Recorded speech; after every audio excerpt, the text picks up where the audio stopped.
अरहन्ताणम् नमो अरहन्ताणम् नमो अरहन्ताणम्।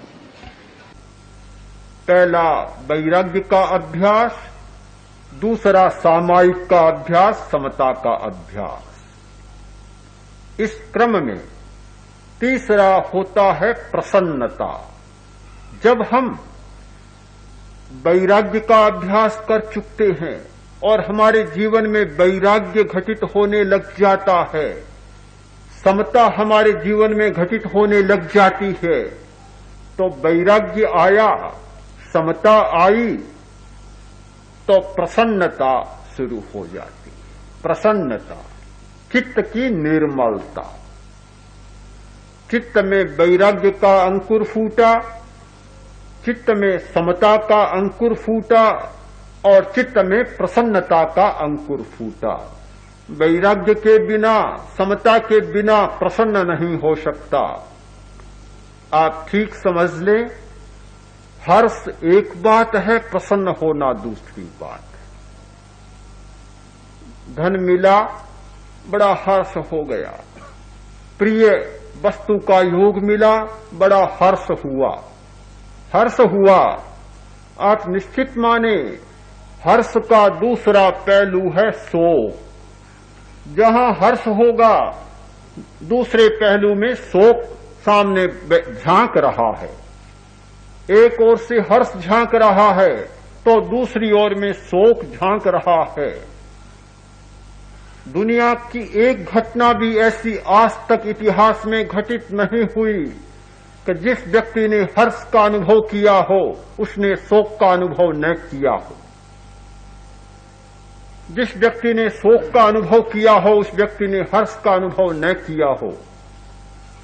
हर्ष और शोक दोनों एक साथ साथ चलते हैं।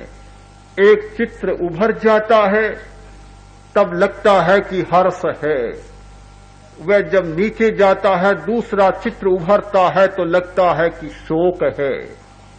एक उभरता है, एक छिप जाता है, दूसरा उभरता है, पहला छिप जाता है, ढक जाता है।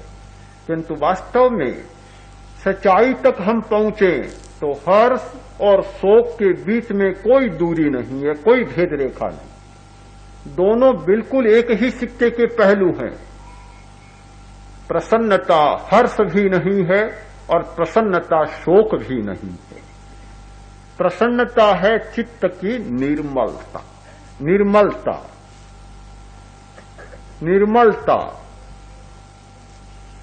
जब आकाश बादलों से ढका होता है, इस गर्मी के मौसम में आकाश बादलों से ढक जाता है तो बड़ा हर्ष होता है। और जब आकाश आंधी से ढक जाता है, यह पीली, लाल पीली आंधी आती है, सारा आकाश धूल से भर जाता है और आकाश से धूल की वर्षा होनी शुरू होती है, बड़ा दुख होता है, अच्छा नहीं लगता।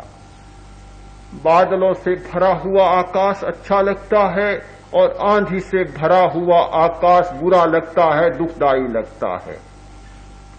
जब आकाश में न बादल होते और जब आकाश में न आंधी होती, न रेत होती, बिल्कुल निर्मल आकाश होता है, तब कहा जाता है आकाश बड़ा प्रसन्न है। हमारे चित्त पर जब किसी लाभ की घटा उमड़ती है, लाभ के बादल छा जाते हैं, बड़ा हर्ष होता है। जब कोई अलाभ की आंधी उतर आती है, बड़ा दुख होता है, शोक होता है।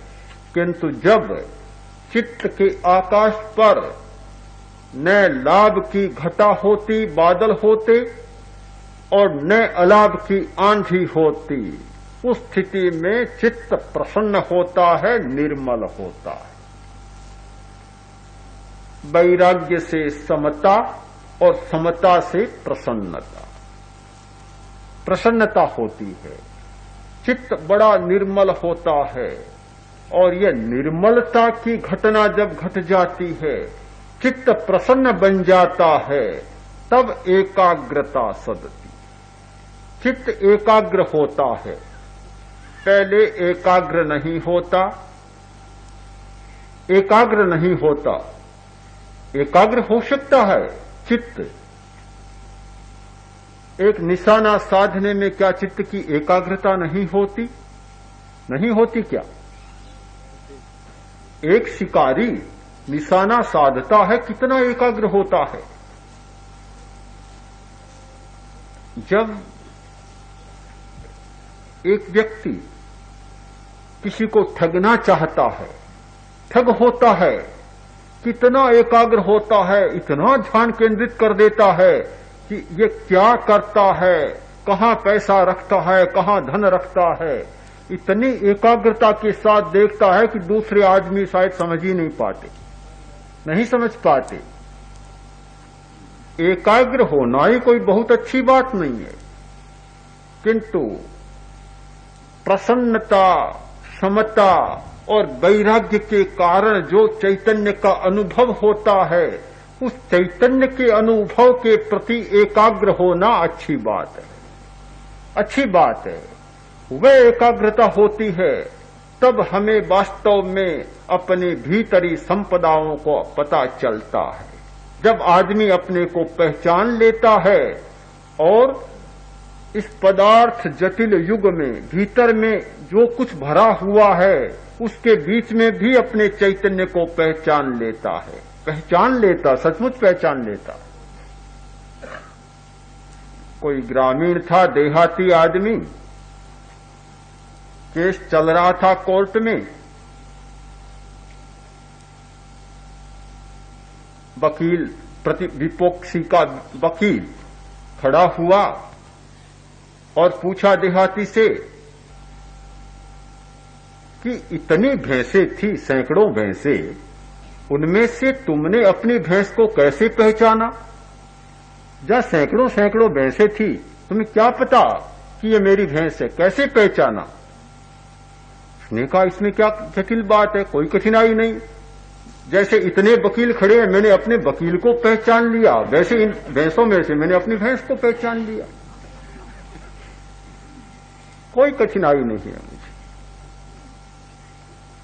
आदमी पहचान लेता है, पहचानने की एक भूमिका आती है, आदमी पहचान लेता है, पहचान लेता है, फिर हजारों हजारों के बीच में से अपने अस्तित्व को पहचान लेता है। कोई भी आदमी इन पदार्थों की दुनिया से बाहर नहीं जा सकता। पदार्थ तो भरे रहेंगे, पड़े रहेंगे, सारी वस्तुएं पड़ी रहेंगी, इनसे अलग तो कोई जा नहीं सकता, किंतु इन पदार्थों से भरे हुए जगत में भी वह अपने आप को पहचान लेता है, अपने अस्तित्व को पहचान लेता है और अपनी सारी भीतरी संपदाओं को पहचान लेता है। प्रश्न जटिल यही है, प्रश्न कि हम तब तक समाधि में नहीं जा सकते, चैतन्य के अनुभव में नहीं जा सकते, जब तक अपने आप को पहचानने की दिशा में नहीं चलते। हमारी कठिनाई क्या है कि हमारा सारा आकर्षण दूसरों की ओर लगा हुआ, आकर्षण है दूसरों की ओर। जब तक वह अपनी ओर नहीं जाता तब तक बात बनती नहीं है। एक बड़ी मार्मिक कहानी है। एक सेठ यात्रा कर रहा था, संयोग मिला कि ठग साथ में हो गया।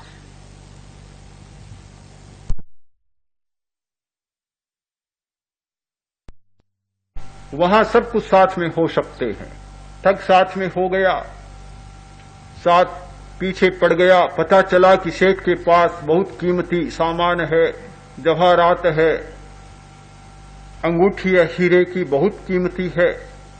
भला ठग को पता लग जाए धन का, फिर पीछा नहीं छोड़ता। सेठ को भी पता चल गया कि आदमी खराब है, ठग है, धूर्त है, पर पिंडा कैसे छूटे, यह छूटने वाला नहीं है। क्या करें, उपाय नहीं है, कोई उपाय नहीं। सेठ जहां उतरता है जिस स्टेशन पर, वह भी उतर जाता है।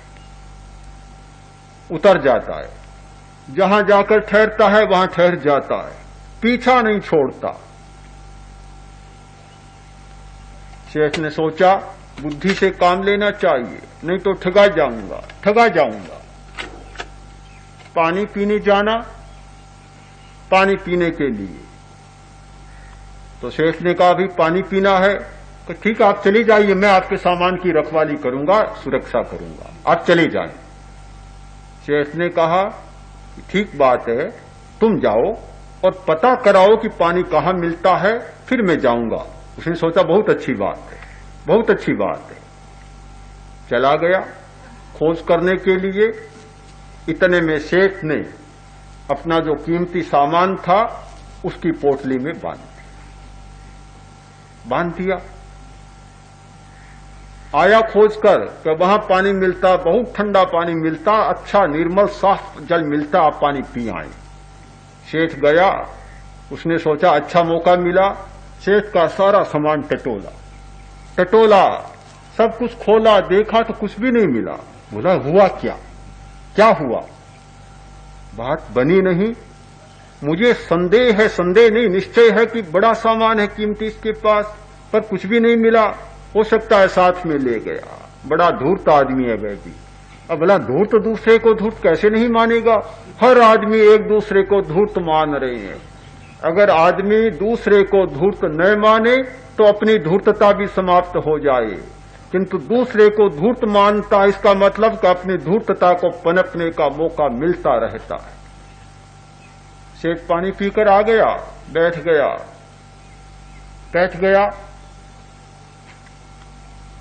और ठीक हो गया काम। रोटी खानी है तो भी वैसे ही चले। शेठ ने इतनी बुद्धिमत्ता से काम लिया कि जहां पहुंचना था उस स्टेशन पर पहुंच गए। लक्ष्य सामने आ गया, सोचा कि सुरक्षित पहुंच गया। शेठ ने कहा कि भाई साहब बड़े सहयोगी रहे मेरी यात्रा में, बड़ा साथ निभाया, बड़ा सहयोग किया। अब मैं अपने घर जा रहा हूं, नमस्कार, आनंद से रहना। धूर्त आया, पैरों में गिर गया। बोला शेठ साहब आपने मुझे नहीं पहचाना, मैं एक ठग हूं, बड़ा ठग हूं, नहीं पहचाना? शेठ ने कहा बहुत पहले ही पहचान लिया तुमको। तो फिर एक बात पूछना चाहता हूं कि मुझे लगता है कि मैं तो ठग हूं और आप महाठग हैं। मैंने आज तक दुनिया को ठगा, पर आपने मुझको भी ठग लिया।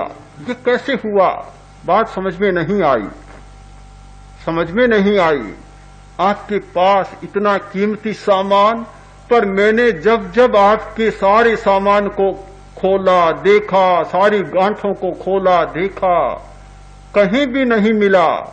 मुझे लगता है कि आपने सचमुच मुझे ठग लिया। आप बता तो दें आपका गुर क्या है ठगाई का? कम से कम ठग में गुर तो ये छिपाव तो नहीं होना चाहिए। आपकी कला क्या है मुझे बता तो दें कि आपकी कला क्या है। शेठ ने कहा मेरी और कोई कला नहीं, सिर्फ एक ही कला थी कि जब तुम बाहर जाता मेरा कीमती सामान तेरी पोटली में बांध देता। तू मेरे सामान को संभालता, आदमी दूसरे को संभालता है, अपने आप को कोई नहीं संभालता, अपनी पोटली को कोई नहीं संभालता। कितनी बड़ी मर्म की कहानी है कि हर आदमी दूसरे की पोटली को संभालता है, दूसरे के सामान को संभालता है, दूसरे की खोज खबर लेता है, दूसरे को टटोलता है, अपने सामान की कोई खोज खबर नहीं लेता और अपनी पोटली के भीतर कीमती जवाहरात छिपे रह जाते हैं। बेचारा ठगा गया। सचमुच हम भी आत्मालोचन करें, आत्मनिरीक्षण करें, आत्मदर्शन करें। क्या उस ठग की भांति ठगे तो नहीं जा रहे हैं? ठग दूसरों को ठगता है, पर क्या हम स्वयं तो ठगे नहीं जा रहे हैं जो केवल दूसरों को ही संभाल रहे हैं? कभी पदार्थ को संभालते हैं, उलझन आती है, पदार्थ को संभालते हैं, कभी किसी आदमी को संभालते हैं, कभी किसी को संभालते हैं, उलझन अपने मन की होती है, और सारी की सारी दूसरों पर डाल देते हैं। उसने मेरा ऐसा कर लिया इसलिए यह घटना हुई, उसने मेरा यह कर दिया, उसने मेरा यह कर दिया। शायद ही आदमी स्वीकार करता हो कि मैंने यह कर लिया, अपनी पोटली को कभी नहीं संभालता। आज एक बहन आई, ध्यान किया, शरीर अकड़ गया, शरीर में अकड़न आ गई, फिर मैंने दवा ले ली। आदमी दवा को संभालता है, देखता है कि अकड़न आई है तो दवा लेनी चाहिए, दवा को संभाला और लगता है कि ठीक हो गया। ध्यान के द्वारा, समाधि की साधना के द्वारा जो विकृतियां बाहर निकलना चाहती थी, जो उभार आया बाहर निकलना चाहती थी, पर जब दूसरों को देखना जानता है वह बाहर निकल देना कब चाहता है? वह नहीं चाहता कि दूसरे भीतर अड्डे जमाए बैठे हैं वे भी बाहर निकल जाएं, बीमारियां बाहर निकल जाए, आदमी नहीं चाहता। पागलपन बाहर निकल जाए, आदमी नहीं चाहता। विकृतियां बाहर निकल जाएं, विकार बाहर निकल जाएं, आदमी नहीं चाहता। तो फिर उन्हें भीतर रखने का प्रयत्न करता है। दवा ली, जो बाहर निकलना चाहता था विकार, वह फिर भीतर में सजीव हो गया, चला गया, भीतर जाकर बैठ गया, जम गया, लगता है कि बड़ा आराम मिल गया। अरे समझदार आदमी, भले आदमी, जो घर खाली होने चाहता था, जो ठग बाहर जाना चाहता था, और तुमने चाहा कि नहीं ठग बाहर क्यों जाए, मेरे साथ ही रहना चाहिए। सचमुच हम ठगे जा रहे हैं। समाधि की सारी साधना इस प्रवंचना को तोड़ने की साधना, इस ठगाई को मिटाने की साधना, इस माया के जाल को तोड़ने की साधना है कि आदमी ठगा न जाए, अपने आप को देखें, अपनी संपदा को देखें, अपने सामान को देखें और अपने अस्तित्व को पहचानें। जिस दिन हमने वैराग्य, समता, प्रसन्नता और प्रसन्नता से उपलब्ध होने वाली चैतन्य के अनुभव के प्रति एकाग्रता को साध लिया, सचमुच हम इस ठगाई के जाल से ऊपर उठ गए और एक निर्द्वंद्व चेतना की भूमिका पर चले।